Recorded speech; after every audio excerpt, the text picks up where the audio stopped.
नमस्कार, मैं अभयदेव शुक्ला सभी साथियों को सादर प्रणाम, आपका अभिवादन।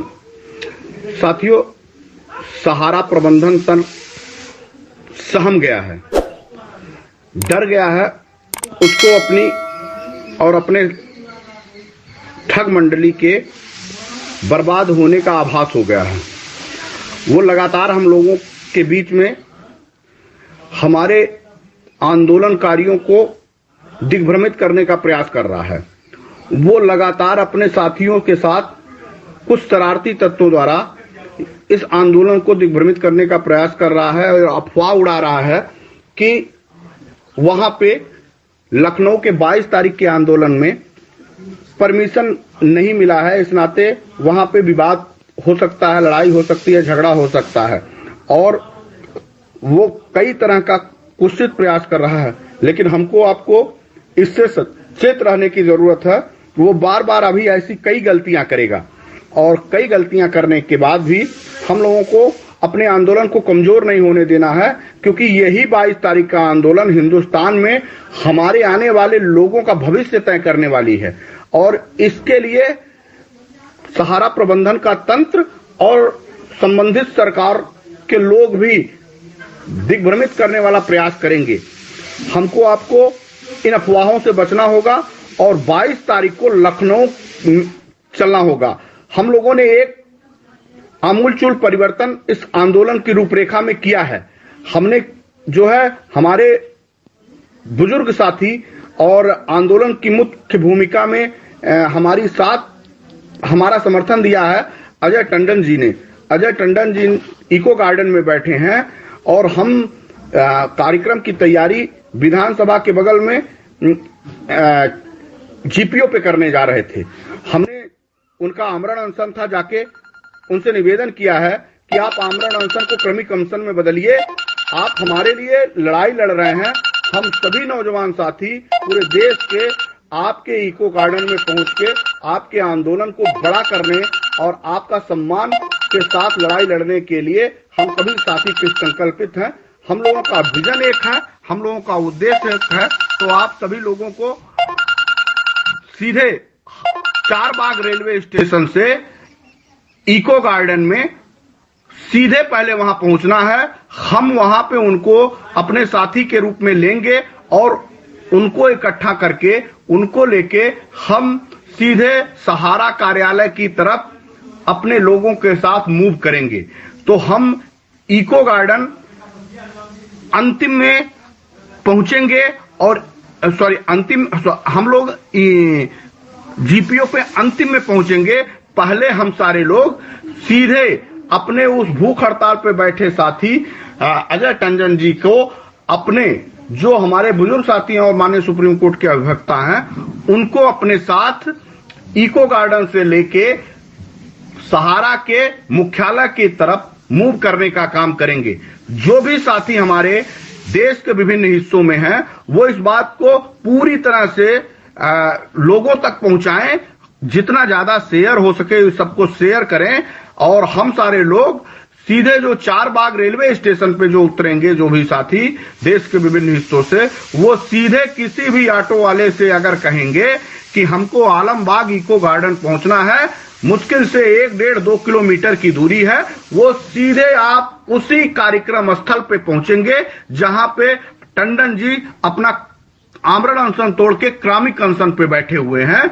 और वहीं से हम लोग सीधे बाहर निकलेंगे और बाहर निकल के हम सारे लोग सहारा का मुख्यालय घेर लेंगे और सरकार को वहीं अल्टीमेटम देके बुलाएंगे कि सरकार, अगर 24 घंटे के अंदर सहारा का सुब्रत राय गिरफ्तार नहीं होता है और इस देश में सार्वजनिक नहीं होता है, तो सरकार, हम आपके विरुद्ध भुगतान नहीं जब तक होगा तब तक मतदान नहीं करेंगे, इसका पूर्ण बहिष्कार करने के लिए, और तब तक बैठे रहेंगे जब तक निवेशकों का पैसा हमको वापस ना मिल जाए।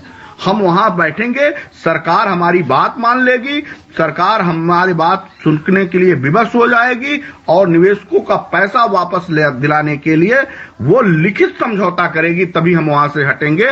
उसके बाद हम जीपीओ पे आएंगे और महात्मा गांधी के जो हमको सत्याग्रह पे चलने का आदर्श प्रस्तुत करने का और देश में संघर्ष से लड़ने का मादा का संदेश दिए हैं, हम उनका माल्यार्पण कर उन सत्याग्रह के पुजारी के सामने 2 मिनट बैठ के अपने आंदोलन की समाप्ति करेंगे। तो हमारे पास परमानेंट यहां और वहां दोनों का परमिशन, हमने किन्हीं भी परिस्थितियों से किसी को डरने और भीगने की जरूरत नहीं है। दोनों का परमिशन हम लोगों ने ग्रांटेड कराया है और वहां पे भेज दिया है। हम लोग एक धरने पे 13 तारीख से लगातार लोग बैठे हुए हैं। बिना अगर 13 तारीख को परमिशन ग्रांटेड ना होता तो उनको हटा के बाहर कर दिया गया होता। और हमको और इतने बड़े आंदोलन को जो दिग्भ्रमित कर रहे हैं सहारा और सहारा प्रबंधन तंत्र के लोग, जो अफवाह फैला रहे हैं, उनको नहीं मालूम है कि देश में जब आंदोलन होता है तो परमिशन की कोई आवश्यकता नहीं होती, क्योंकि हमने जनता ने उनको वोट दिया है। हम अपने अधिकारों की बात उनसे करने आ रहे हैं, इस देश की सरकार से पूछने आ रहे हैं। हमारे लोगों के ऊपर वो लाठियां बरसाएंगे तो इसका परिणाम उनको भुगतना होगा। इस देश की सत्ता छोड़ के उनको वापस जाना होगा। तो इस मुगालते में कोई ना रहे कि ये आंदोलन नहीं होगा। आंदोलन अभय देव के मरने के बाद ही खत्म होगा, लेकिन आंदोलन खत्म नहीं हो सकता। हम अपने तमाम हजारों लाखों साथियों के साथ इको गार्डन पे टंडन जी के कार्यक्रम में टंडन जी को लेके फिर हम लोग आगे बढ़ेंगे, क्योंकि वो बुजुर्ग साथी जो सुप्रीम कोर्ट माननीय अभिवक्ता हैं सुप्रीम कोर्ट के, वो हमारे बेहद कानूनी लड़ाई में हमारे साथ काम आ सकते हैं अगर उन्होंने हिम्मत करके आप और आपके लिए, आपके परिवार के आने वाली खुशियों के लिए उस आंदोलन में अपनी शरीर का परित्याग करने का भी निर्णय लिया। तो हम लोगों को उनके साथ खड़ा होकर उनका सम्मान बढ़ाने की भी बेहद जरूरत है। और हम लोग सबसे पहले सभी साथियों से निवेदन करेंगे कि जो 4 बाग रेलवे स्टेशन पर उतर रहे हों वो सीधे आलमबाग के इको गार्डन पहुंचने का काम करेंगे। और इको गार्डन पहुंचेंगे, वहां से मात्र 1.5-2 किलोमीटर है। किसी ऑटो वाले से जब आप कहेंगे, और वहां बहुत सारे होटल हैं और बहुत सारी व्यवस्थाएं हैं, जो भी व्यक्ति रात में आए ना चाहेंगे वो संबंधित छोटे छोटे होटलों पे वहां पे अपना रुक करके अपना सामान रख के नहा धो के जो रात में पहले पहुंचेंगे वो आएंगे। और वहां पे सीधे इको गार्डन के लिए सुबह हम 10 बजे वहां किसी भी कीमत पे पहुंचने का काम करेंगे। हम सभी साथी आपका वहीं उनके मंच पे उनके साथी के रूप में वहां पे हम लोग आपका इस्तकबाल और आपका अभिनंदन करने के लिए खड़े मिलेंगे। तो मैं अपने सभी साथियों से कहना चाहूंगा कि आप इसको जितनी तेजी से हो कर सके पूरे देश में इसको फैलाने का काम करिए, ताकि सभी लोग सहारा के जो अफवाह फैलाए जा रहे हैं सहारा के समर्थकों द्वारा, ये हम सभी लोगों तक पहुंचा सके। नमस्कार, धन्यवाद, जय हिंद, जय भारत।